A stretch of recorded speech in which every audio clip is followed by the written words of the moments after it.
Does the lady from Ohio seek recognition? With consent to address the House for 5 minutes and to include extraneous material in the record. Without objection, so granted. Mr. Speaker, here's the latest reality game. Let's play Wall Street bailout. Rule 1, rush the decision. Time the game to fall in the week before Congress is set to adjourn and just 6 weeks before an historic election, so your opponents will be preoccupied, pressured, distracted, and in a hurry. Rule 2, disarm the public through fear.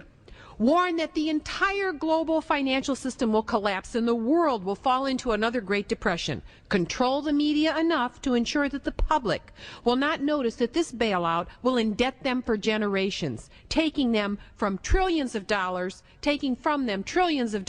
they earned and deserve to keep. Rule 3, control the playing field and set the rules. Hide from the public and most of the Congress just who is arranging this deal.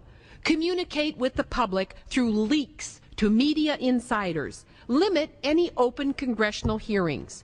Communicate with Congress via private teleconferencing calls. Heighten political anxiety by contacting each political party separately.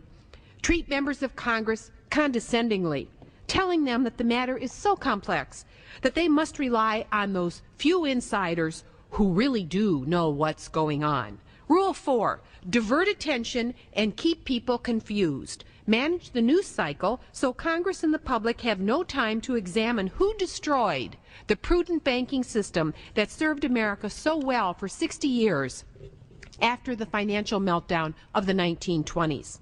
Rule 5, always keep in mind the goal is to privatize gains to a few and socialize losses to the many. For 30 years, in one financial scandal after another, Wall Street game masters have kept billions of dollars of their gains and shifted their losses to American taxpayers. Once this bailout is in place, the greed game will begin again.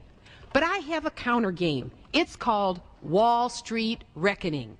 Congress shouldn't go home to campaign. It should put America's accounts in order.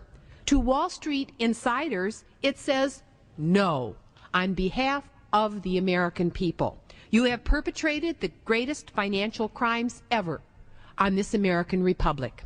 You think you can get by with it because you are extraordinarily wealthy and the largest contributors to both presidential and congressional campaigns in both major parties. But you are about to be brought under firm control. First, America doesn't need to bail you out. It needs to secure the real assets and property, not your paper. That means the homes and properties of hardworking Americans who are about to lose their homes because of your mortgage greed. There should be a new job for regional Federal Reserve banks. We want no home foreclosed if a serious workout agreement can be put into place. And if you don't do it, we want a notarized statement by a Federal Reserve official that they tried and failed. Second, taxpayers should directly gain any equity benefits that may flow from this historic bailout. We want the American people to get first priority in taking ownership of the institutions that want to pass their toxic paper on to the taxpayers. Third, before any bailouts for Wall Street, America needs major job creation to rebuild our national infrastructure. America needs assets, not paper. We need working assets. Fourth, the time for real financial regulatory change is now, not next year. A modernized Glass-Steagall Act must be put in place. We need to reestablish locally owned community savings banks across this country and create within the Justice Department a fully funded unit to prosecute every single high-flying thief whose fraud and criminal acts created this debacle, and then force their disgorgement of assets going back 15 years. Fifth, any refinancing must return a major share of profits to a new Social Security and Medicare lockbox, where the monies can go to pay for a dignified and assured retirement for every American.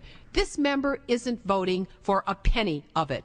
Those who created and profited from this game of games must be brought to justice. The assets they stole must be returned to the American taxpayers, right down to the tires on their Mercedes.